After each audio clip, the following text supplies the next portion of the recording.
Good evening, UK Crime Book Club. I'm here with the not at all terrified of me, JP, who is Jonathan Peace, whose debut novel, Dirty Little Secret, comes out tomorrow, if I can get my words out. JP, say hello and introduce yourself properly. Hi, everybody. Thanks very much for having me. I'm JP, Jonathan Peace, and I've written Dirty Little Secret. And as Sam said, that comes out tomorrow. And as she did say, I'm absolutely bricking it for my first ever interview. So if you see me fidgeting a lot or wringing my hands or having to drink lots and lots and lots of coffee, don't panic. It's just me. I'm terrified. It's okay, I do exactly the same. I'm already messing with my hair. I've already picked my drink up. And I fuss a lot because I'm always nervous. So you'll be Yeah, fine. We yeah. talk enough like this on camera that you're used to me. So let's just pretend it's just us sat It's here. just us. There's nobody else here. That's fine. And the cats. Yeah, the cats are somewhere. So let's start off with, obviously, this is your debut. Congratulations. Thank How you are very you much. feeling about tomorrow? Is that a silly I'm really, question? really looking forward to it. It's it's surprising how scary it actually is. Writing the book was great fun. Editing it, great fun as well. Having somebody say, "Yeah, let's publish it," was beyond belief. And then it was quite some time from that moment to tomorrow happening and the book actually coming out. Mm. And as it got slowly more closer towards it, it was just like, oh, this is really happening. This is really going to happen. Oh God. And now seeing a few reviews starting to come out and some messages coming through, um, it's really surreal. Um, it's really hard to put into words. I've watched a lot of the other interviews that you and everybody else have done with people who've had quite a few books out, and when they say, "Oh, it's it's scary when it's about to happen," and you think to yourself, "Yeah, it's nice. Your book's coming out. What are you going to be scared about?" Yeah, it's terrifying. Well, you're handling it really well. Obviously, we talk quite a lot, and we've got some questions coming in already, which is always nice. Oh, cool. Yeah, I So, can see those coming up. so Hi, I'll have a everybody. look at some of those in a moment on my phone because I can't see it just says Facebook user on screen for me. So I do have my phone up to look at the questions and comments. So keep them coming for JK. So let's start with where did the idea for Dirty Little Secret come from? How did you know? Was this your first attempt at writing a novel? No, I've been writing for about seriously writing, actually writing, wanting to be published for about 20 years. Wow.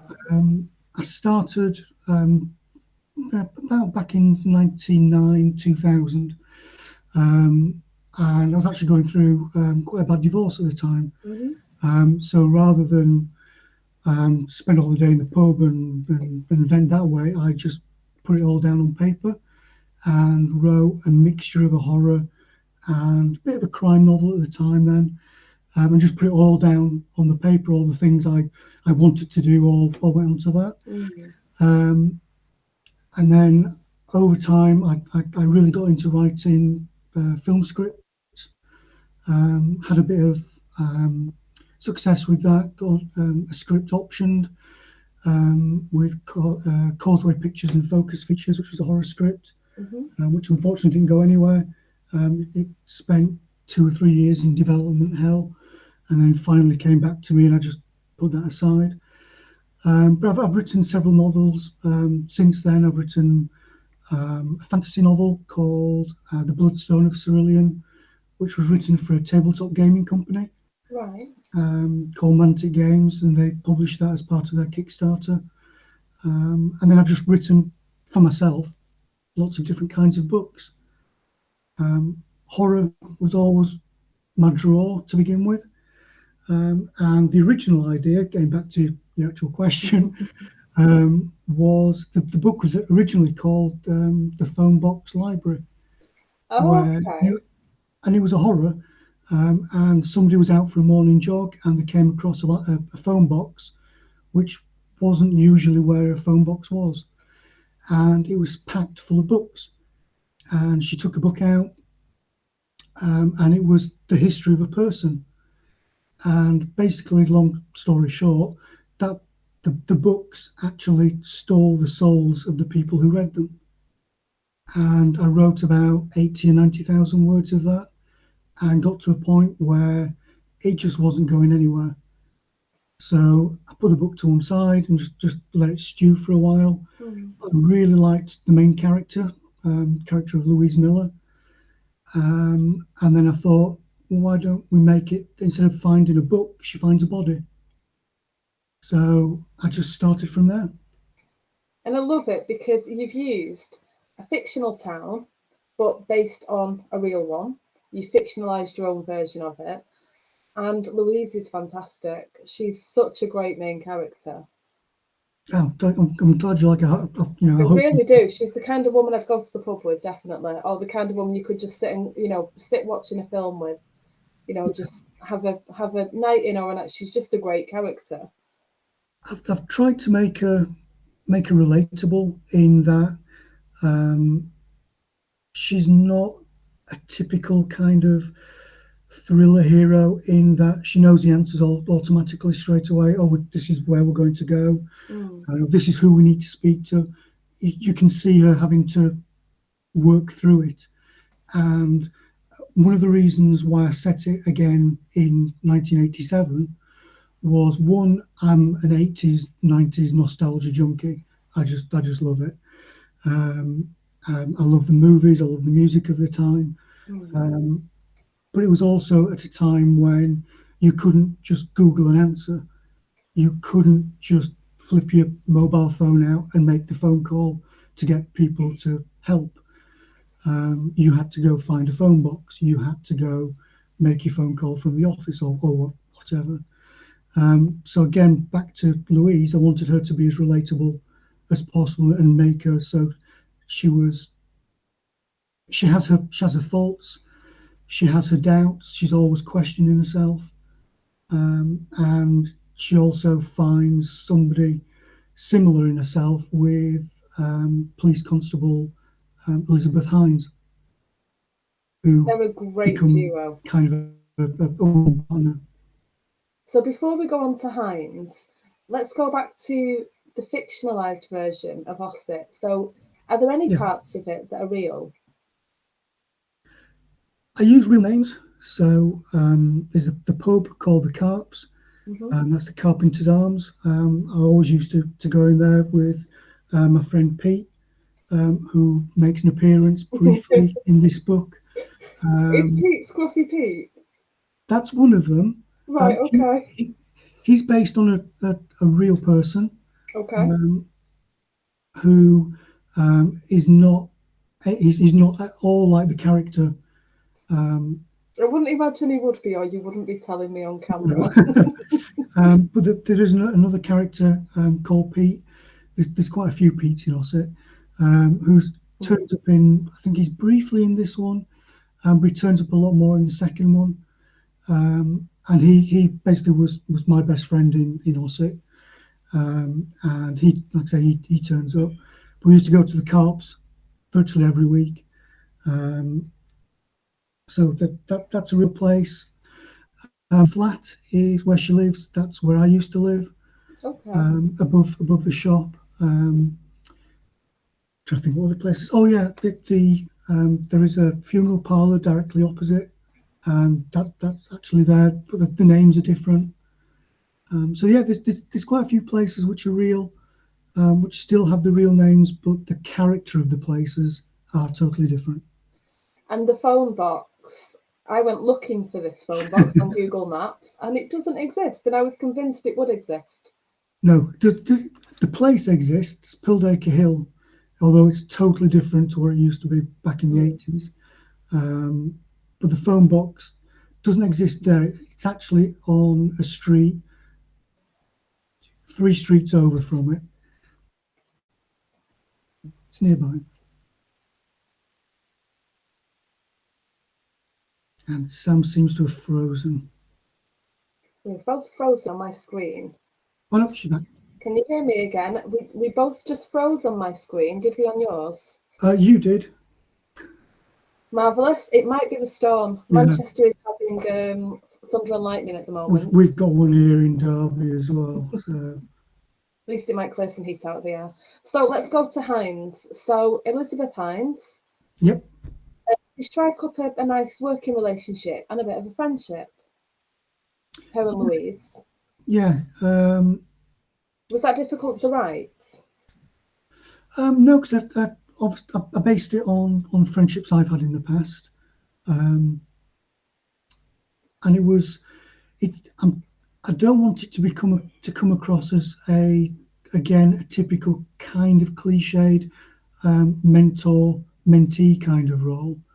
Although it does kind of appear that in this particular book, it's them getting to know each other. Yeah. Louise is a few years older, 3 years older than Elizabeth. She's a detective constable, whereas Elizabeth is just, I say just, but she's a police constable. Mm-hmm. So Louise has got a few extra skills. She's just moved back to Ossip in her hometown. Her initial posting was in Manchester for 6 years. So she's just come back and she's kind of got that. What's the phrase? Where you come back to a place where you've been Rose tinted. not rose tinted. It's It'll come to oh, I know you. what I mean, but I can't think of the word. She she knows the place, but she's kind of lost touch a little bit with it. Is what I'm trying to say.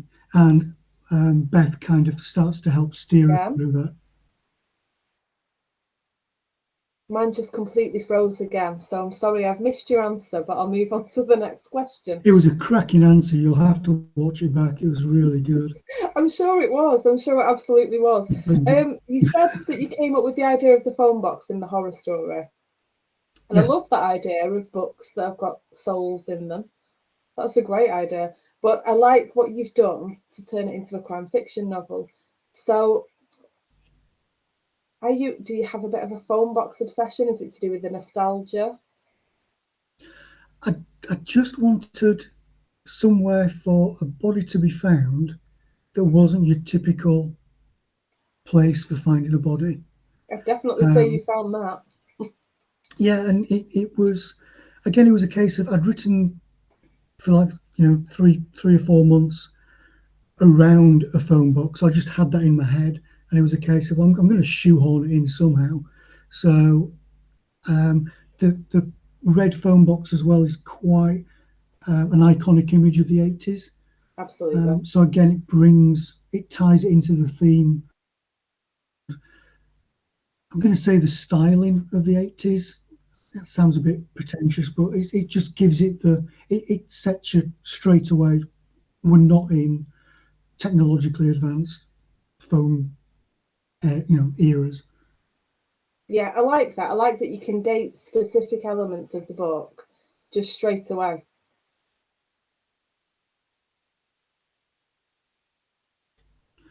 Yeah, Completely you've frozen frozen again. again. I was just saying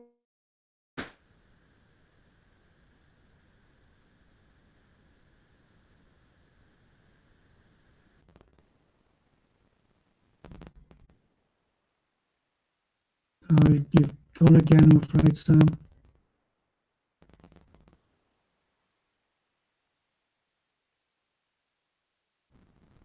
I have a feeling Sam is going to be coming back. I'm going to have a look, see if I can have a look at some of that the I like questions. that completely Oh, frozen.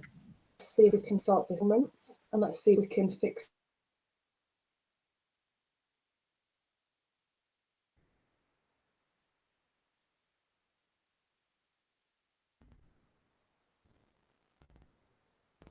Let's see. Am I back now? you seem to be back. Okay, cross your fingers because this should go much better than this. that, isn't it? I'm going to go through some of the comments that we've got. So we've got a few hellos from Leslie and Donna and Kaz and Pat. Um, Kaz has asked, has said, so nice to see you. What's it like working with Sam? I call her a pocket treasure. It's really good working with Sam. You like it because you take the mickey out of me and I can take it. I never take the mickey out with you. Um, Oh, that is not true. I will not say anything about dropped lines of dialogue. Gonna fall out. Um, no, or PJ and Duncan, or I tried to You're actually gonna have bring to it up. explain that comment. You can't just say PJ and Duncan and not explain what you're talking about. Okay, so Sam's frozen again. So basically, Sam was asking about Dirty Little Secrets, and she said that she had a dirty little secret, which was she was a huge fan, still is, listens every day to PJ and Duncan, Anton Deck. There's nothing you can say to Can't that. say I've listened for a while. Can still do the dance. Shall I show you? No, Kidding. don't. Um, Seriously, don't. absolutely not going to do the dance. Not in a It million does. years. Can we also point out? I did tell you that in we were talking about 80s music, and I was talking about Bon Jovi. That's what we were talking about. How PJ and Duncan came up, I don't know. Absolutely dreadful. So, music, you were saying earlier on that you're into music from the 80s and 90s. What are your favourites? So I always listen to Bon Jovi and Huey Lewis in the News. Those are my two. I've always listened Mm, to those. Um, Also, Queen. I do like Queen from the 80s. Europe. Alice mm. Cooper. Um, what else? Poison. Definitely a lot of hair metal. Um, but when I was writing, when I write all of the Louise Miller books, I literally have Evanescence um, on a playlist, just looping all the time. That's what I listen to when I'm actually writing. Cat's saying Prince? Question mark, question mark, question mark. This is Catherine Yaff, by the way, who is our boss, Oh, technically. hi, boss. I'm sure there was a comment from Adam somewhere as well, but I'm having to look on my phone to see who they're from. So, and I think I'm being laughed at for PJ and Duncan. But yeah, Prince, absolutely. We are not going to diss Prince, not one little bit. Wouldn't dream of it, Kat. So, Kaz has asked one of our favourite questions, and there's a reason behind it. Have you ever acted out a scene as you write it? N- Not exactly acted out. Oh, okay. There was Um, a little glint in your eye then. There was a memory there. I like it. um, Without giving a spoiler away, for a later part of the book, Mm-hmm. and I wanted to make sure it physically could happen, and I nearly passed out. Oh, no. That's all I'm going to say. Okay. I'm no comment on the scene at all. We had an author called Anne Coates who held a knife up to her own throat as practicing It wasn't something. that So, extreme. I just wanted to see if somebody could physically do something in order to get out of a particular situation. And it didn't go too well because I slipped and fell back as I was doing it. well, So clearly you're okay, so I can kind of chuckle. But oh dear, that is not good. I think we need to start having a pact. Me and Kaz need to speak to our authors, and when they're going to try something out, you're all going to have to start recording it. We're going to start a YouTube channel called When Authors Practice Scenes. No, that's not very catchy, is it? Not very catchy at all. Come up with some titles, everyone. So, Pat Adams Wright, who is a fellow CPN author with you, do you I, have any idea how many books there will be in the series? Now, this yes, is where we talk about your planning list that you have. I I have a big plan, an overriding um, story arc. Mm-hmm. Um, basically, I have 40 books planned for the entire story arc, And I entire have seen the series. proof of this. I have seen the actual sheets. I'm going to tease Are it very, you very are quickly. you gonna show the sheet? Just very, very quickly. Go on. Just you might not be able to see it, but Oh, because of the light. kind of, but Uh, yeah. so there is basically 40 books planned, and they're each broken down into their own series. So this particular series is 9 books, and it goes from 1987 to, because I changed it yesterday, 1995, and there's basically one book each year, for each of those years, with the exception of 95, where there'll be 2 books, Mm. and the story split over 2. Oh, I like that. And then after that, I'm going to do a trilogy of books, which are set in Manchester before Louise comes to Ossett. And then after that, there'll be another 9 series of books, which will take place from 1995 onwards. And then it keeps doing that backwards and forwards. Um, I don't know exactly what happens in each of those books. I just know there's going to be a book taking place in each of those years. For the first 9 books, I have that story arc and the crimes that happen in each of those books mapped out basically. I don't go into a massive amount of detail with an Mm. outline because I've never outlined before. I always used to just get an idea and go, that'll do, and start writing.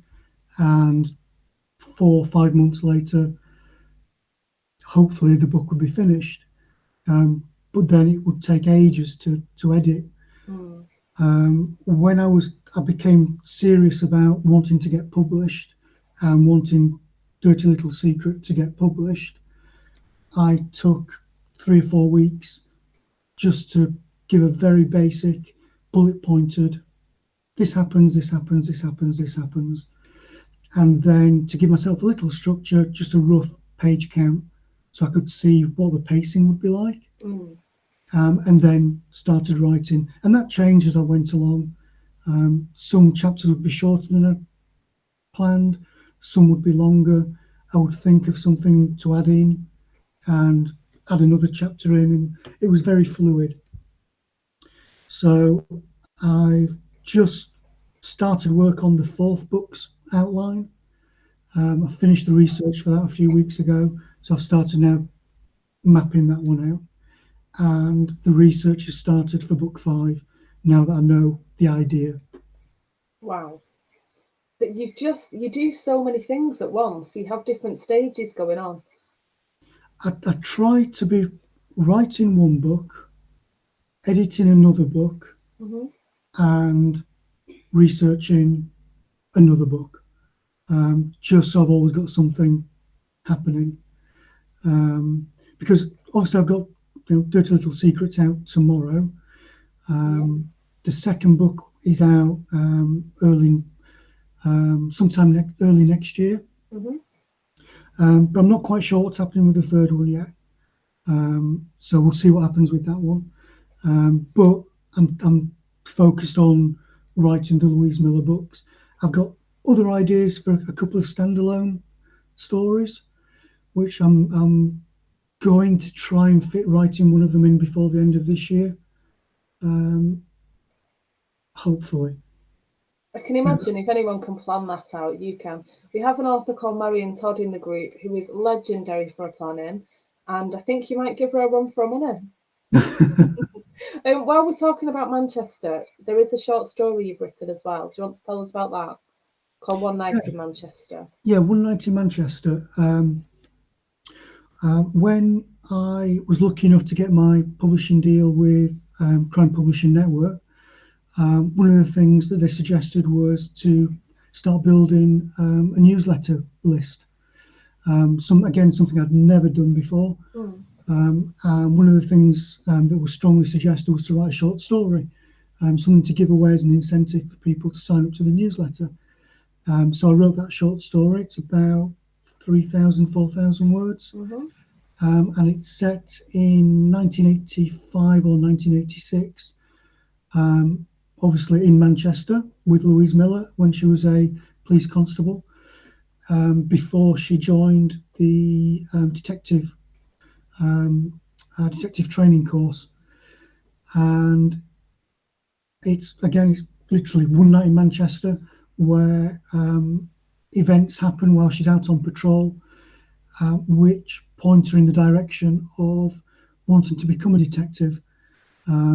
A serial killer's been stalking the streets, and she stumbles across a potential victim. And I'm not going to say anything else You because it'll give can't it say away. anything else. You absolutely can't say anything else. But if people want to get that, they can go to your website. Yeah, just go to the website, jonathanpeace.net. Just click on the newsletter page. Just click on the link there and just put in your email address. Then it'll give you the option to download the short story. And that's basically it. And a bit The of news, introduction to Louise. yeah, it will form part of the trilogy of books I've got planned later on. Um, Again, without giving too much away. Yeah. But yeah, you sign up. The newsletter comes out once a month, and it also lets you know if I post any blog posts where every now and again I'll write something about what I'm writing or what I'm reading or what my cats have just done and loads of weird things like that. I did wonder if one of your cats would make an appearance, but so far nothing. It's very disappointing. Quinn has literally just walked behind, sniffed at my coffee and jumped down. I think she's gone into the curtain because it's really hot in here, so that they're all stifling at the minute. I know I've got the door open, but luckily, touch wood, it's stopped thundering and lightning at the moment. So let's hope that carries on. There were some ideas for the YouTube channel that we could put authors on, practicing the scenes, acting them out. Tony Millington said when authors go too far, I think that is a different kind of channel. We don't want some accidental horrible things. No, we want the funny Yeah, ones, not the horrible ones. it wouldn't get There are monetized. comments about your organisational skills. No one can say you're not organised, says Leslie Lloyd. Pat Adams, right. I don't know if you're going to be able to see this. Don't know if you can see it on there, but where am I? You see the three shocked faces.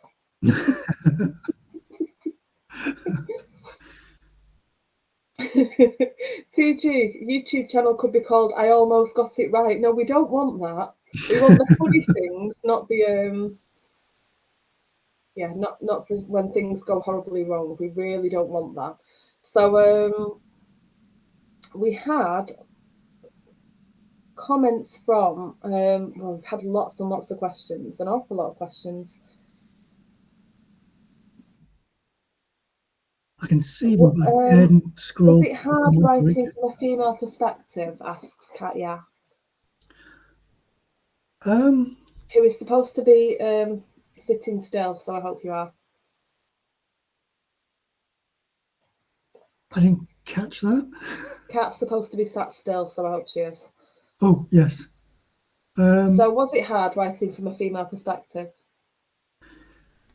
It was challenging. It was definitely very challenging because um, obviously you don't want to write cliche. You don't want to write. Um, you want to write as honestly as you possibly can, but obviously, I'm not a woman, and getting um, the perspective of how the sexism and misogyny of the time Yeah, we do need to affected. touch on that because it is a big part of the book. But carry on, and then we'll go on to that. Yeah, I wanted it not to be something that's brushed under the carpet or written for laughs, because it's Mm-hmm. it's not something that is. It's not a laughing matter. No. Um, Women had and still do serious struggles with equality, acceptance in the workplace, whatever Mm. that workplace is, and none more so in such a difficult role as in the police, where they have to deal with horrendous things on a daily basis. Um, they come across people in their worst moments and have to react. Yeah. Um, and obviously they then become and and have become. Um, I'm trying to find the right ways of putting this, because obviously it's a serious, it's a very serious subject. Things that maybe weren't taken so seriously back then, but should have been, have become. And I've completely lost JP. I don't know if everybody else has lost JP. Please let me know. But there are some serious topics discussed in the book. There are the way some of the males treated some of the females. And Louise is a police officer, so obviously she's working in a team that's predominantly male. So can you still see me, Tony? You must be able to, because you just answered my question. Thank you. Oh, he's completely gone. Marvellous. Don't you just love it when things go well? Really glad my bosses are watching. Excellent stuff. So Louise goes out to houses where she's dealing with domestic incidents. And there are so many different things, so many different situations that you hope would be better nowadays, but maybe we aren't as moved on as we should be. He deals very, very sensitively with different terminology that was quite widely used when I was 5 when this book was set. So it does really, it makes you think back, and it makes you realise how many people around you were thinking that things were appropriate that weren't as well. So it's not just a crime fiction book. This is a book that really makes you think about how far we've come, about how far we still need to go. And I'm going to let you take over. I was just talking Am I about back? you are back.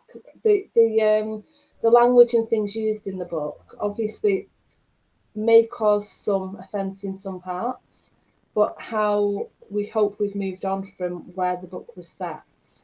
And I talked about how Louise had been to people's houses to deal with domestic disputes, and she's dealing with misogyny in the police station. She's having she holds her own, but there's a lot going on. Yeah, she has a tough time. Um, she does get a lot of stick initially Mm-hmm. from some of her colleagues, not all of the male colleagues. Yeah, There are a couple because who, it would be too much, wouldn't it? If all you'd done is just piled it on and piled it on, it would be too far. and again, I don't think that would have been realistic. Mm. Yes, there are a lot of people, a lot of men who do treat women extremely poorly in the workplace. It's you see it in the news every single day. But there are also, those who do stand up for their colleagues, for their female colleagues. So obviously, I wanted to show that. And a really good Um, balance I feel that you got as well. Thanks, because I have tried, and it's something that will progress and still progress through all the books, because people might not know, but in the police force,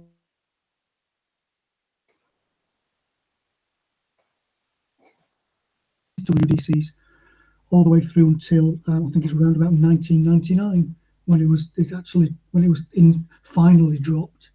I think it's around about there. I'd still need to make sure about that, but I think it's Mm. around about there. But in the second book, one particular character who first book has softened towards her quite a bit, because he's seen how she works.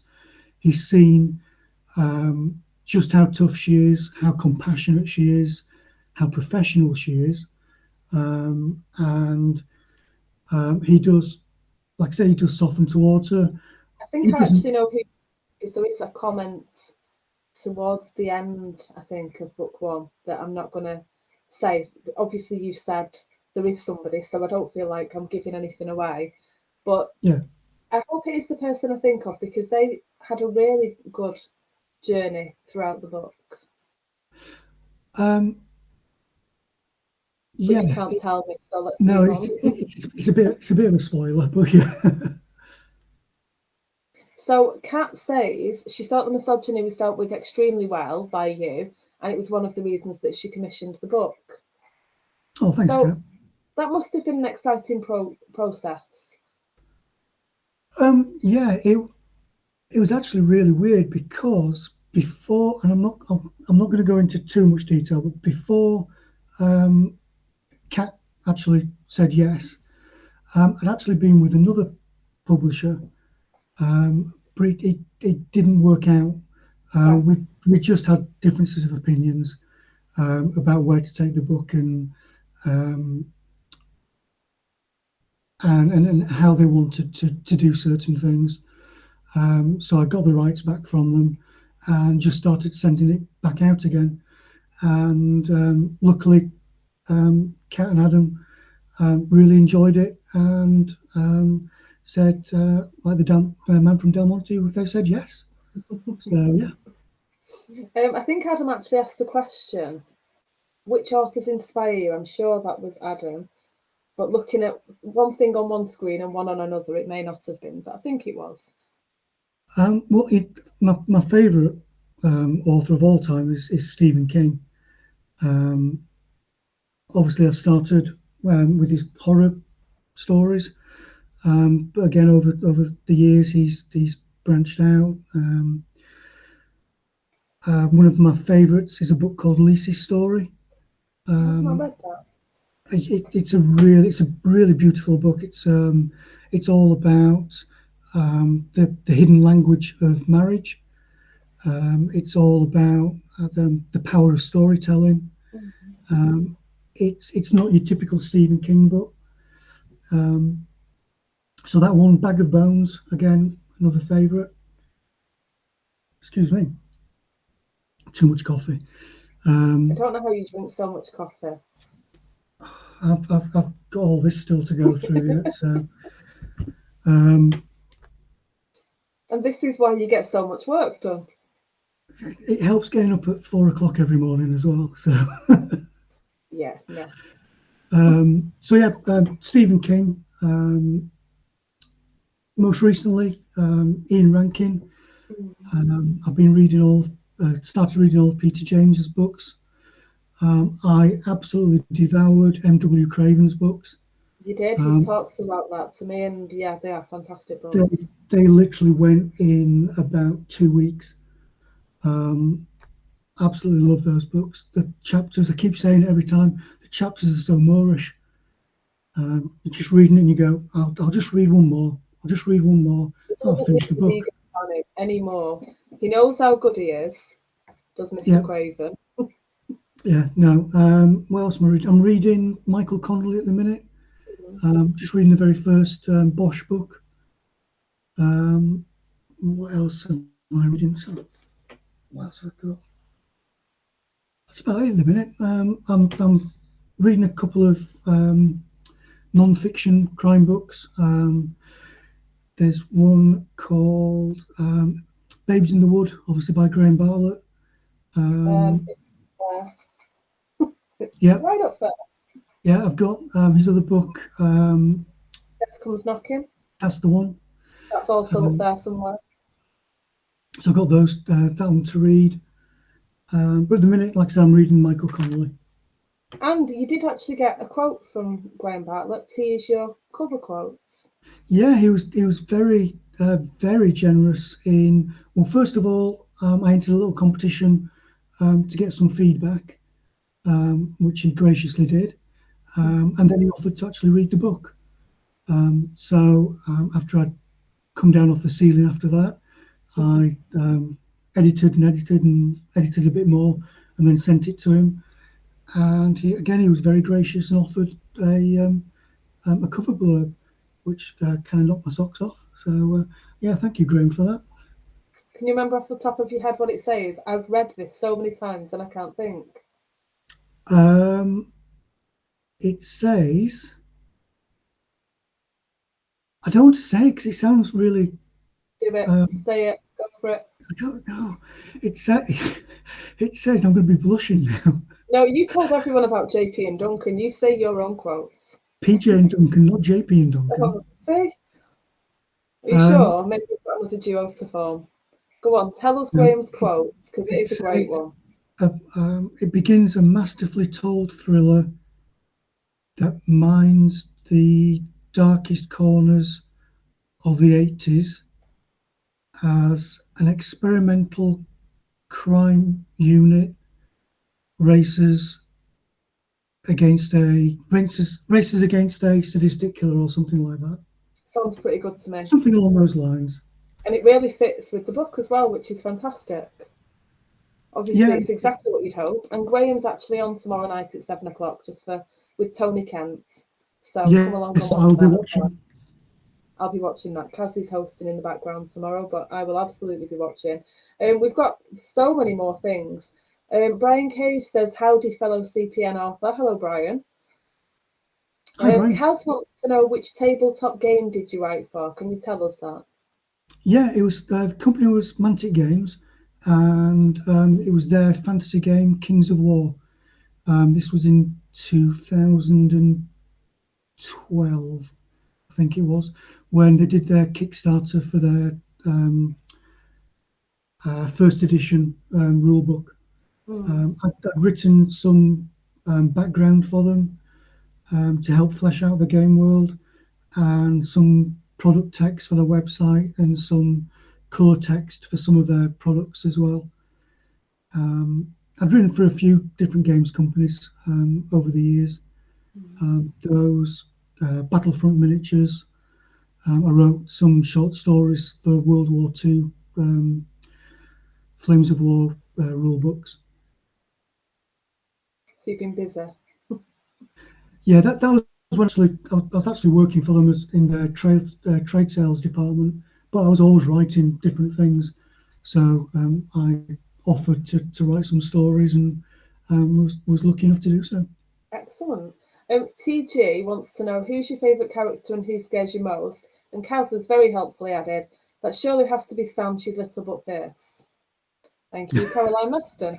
Is, So not me. Who's your favourite character that scares you the most? is that in one of my books or? She hasn't specified, but if there is one in your book, tell us that first. There is one, but I can't say because it's part of the overriding story arc, which is That's okay. slowly We can teased move in each on. book. We can Um, move on from that. Do not worry about that. So but other character, that really is a tricky question. we can come back to that one if you want. Yeah, I'll churn that over and come back to that. Another question I want to ask, but again, no spoilers. You've covered some quite tricky. You've covered some difficult subjects in the book. Yeah. Some things that I'm not going to say what any of them are because I don't want to spoil anything. Is there anything that you wouldn't write about? Um, at the minute, no. Again, knowing what I've got planned, Mm, that are going to be some very tricky subjects, which um, they touch on parental responsibilities. Um, a lot is to do with how society treats children, how they exploit children, in lots of different ways. Um, a lot of it does deal with how women are treated. Um, book two does deal quite a bit, and it's not a spoiler really, but it does deal a lot with teen suicide, okay. and this the satanic panic of the 80s. That's briefly touched on. Um, I think you if if you have a good story to tell that doesn't glorify Mm. or is gratuitous and actually deals in character. So rather than showing the gore or um, the viscera of the actual subject, but you show how people respond to it and the aftermath. That's what I'm more interested in, the psychological aftermaths of these horrendous events and choices that people make. And you have done that really well. You do come at things from all angles and cover the bases without glorifying anything. You do make it sound really, you draw people into the story and exactly what is happening, which is exactly how it should be. Yeah, I mean, again, that's what I'm trying to do. I try I try to keep it at a quick pace. One of the reasons why I've been reading a lot of crime novels recently is before, obviously, I've always written with horror in mind, Mm. and it's always been a slow burn. Um, with again coming back to the planning a little bit, I've always been thinking in my head, oh, it needs to be a 500-page book. It needs to be 130, 140, 150,000 words, and that just doesn't work. Not in this particular genre. Um, I'm not saying that I won't write a longer book. Reading Peter James's book, Dead Simple, that was quite a long book. But again, it churns over quite quickly. Michael Connelly's The Black Echo, which I'm reading now, that's a very long book. I'm not quite sure what the word count is on that. Um, Again, just on a side tangent, um, word counts, page counts, author process, that really fascinates me. Whenever I'm watching other authors in these interviews, that's always one of the questions I tend to ask. Because I'm also doing a university degree. I'm just about to start the final year of that, and my dissertation is going to be on genre fiction and um, style and pacing and process.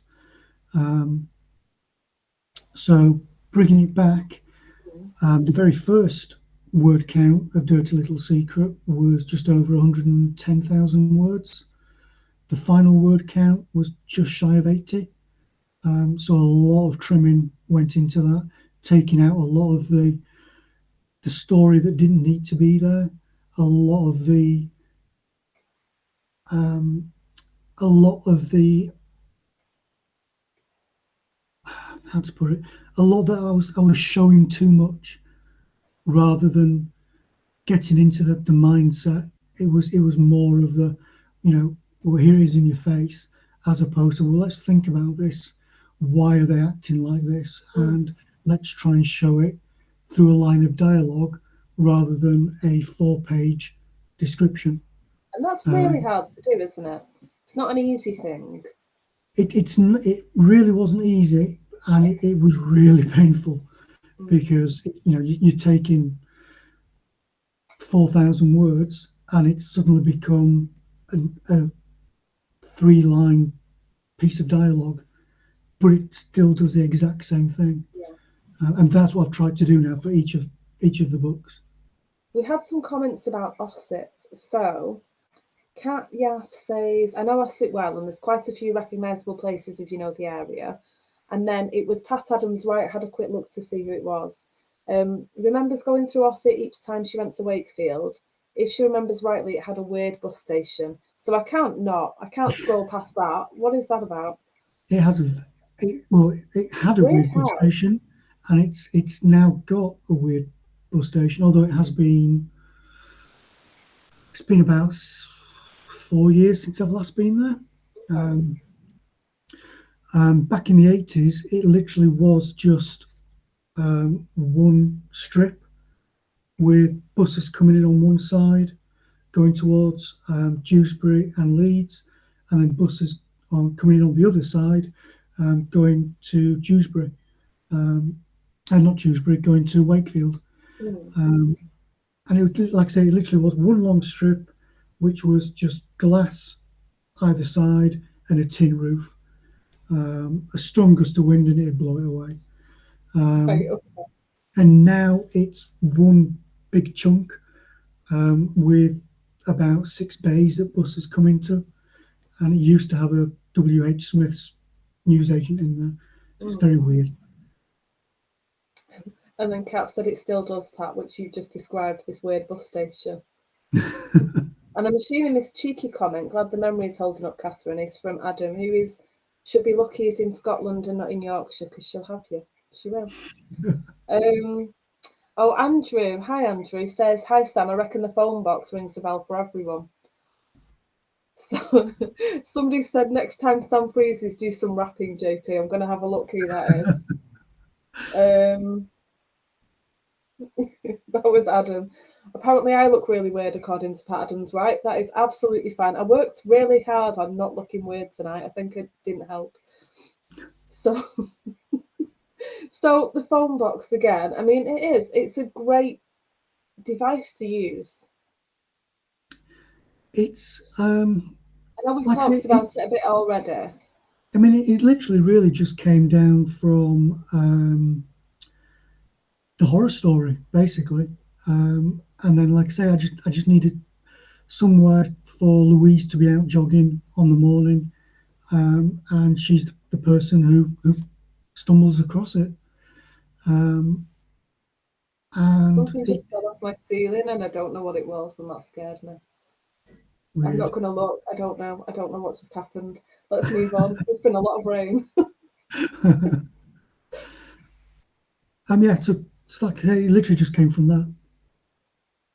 So tell us a bit about, we are coming up to the last few minutes.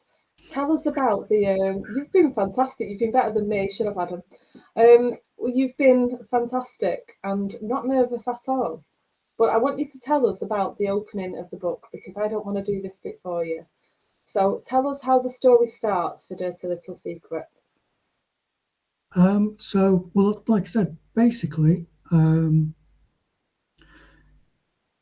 have to think now because it's over a year since I wrote it.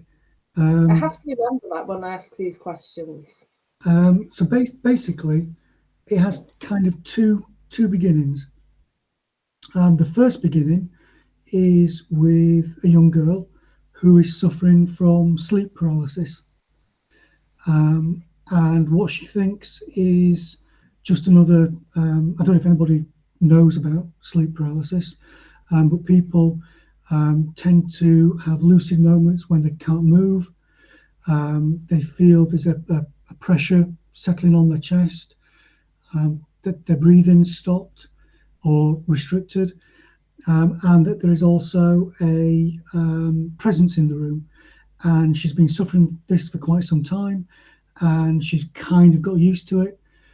And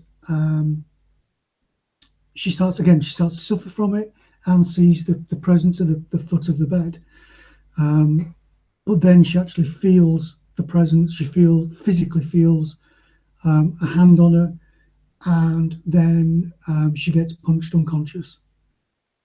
And then we cut to somebody now driving through Ossett late at night.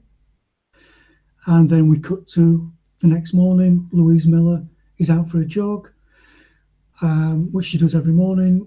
It's freezing cold. She comes to a stop by the phone box where she always has a brief stop, and she can smell something, and it's coming from the phone box.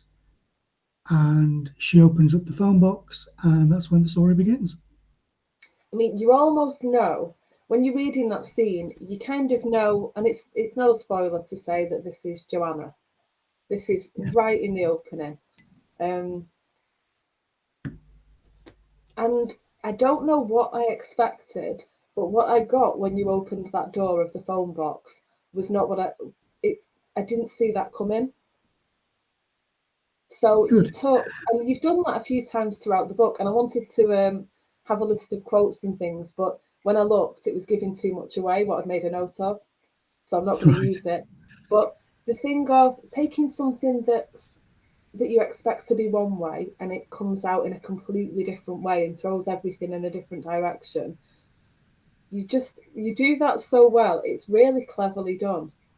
Thank you. Again, it's kind of going back to the horror in that I do. Obviously, this is definitely in the crime genre, but I think it's a blend of obviously the crime genre and the um, police procedural to a certain extent.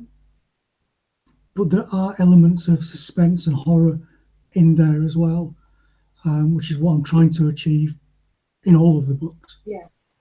I do want to ask, what made you go for the 80s?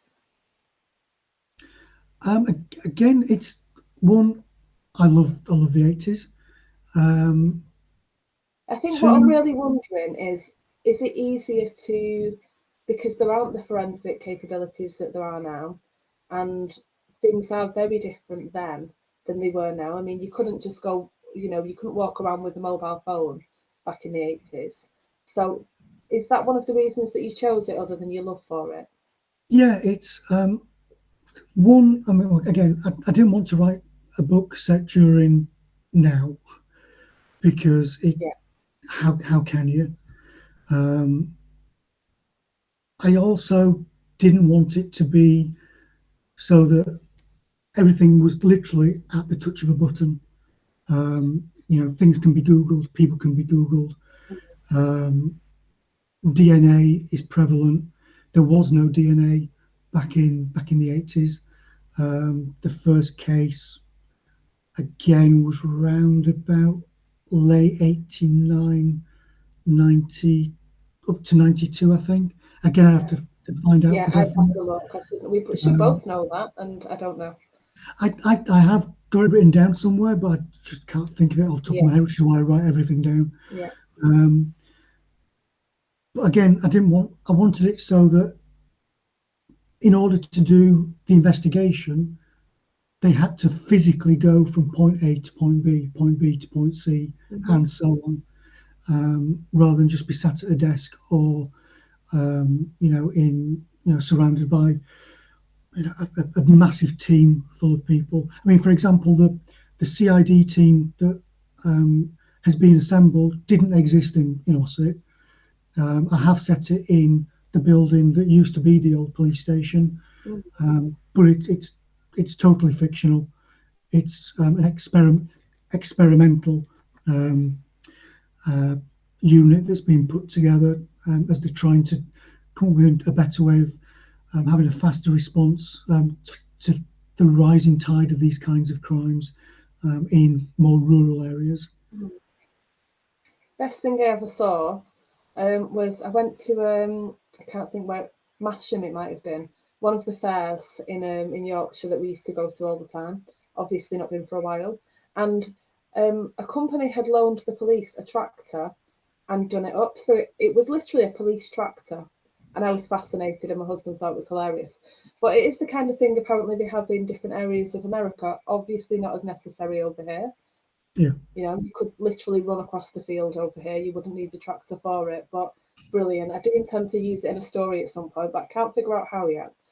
So, so is there anything in your research that you found that you thought, I'll put that away, it's not quite right for this, but there's something that you're looking for a place for?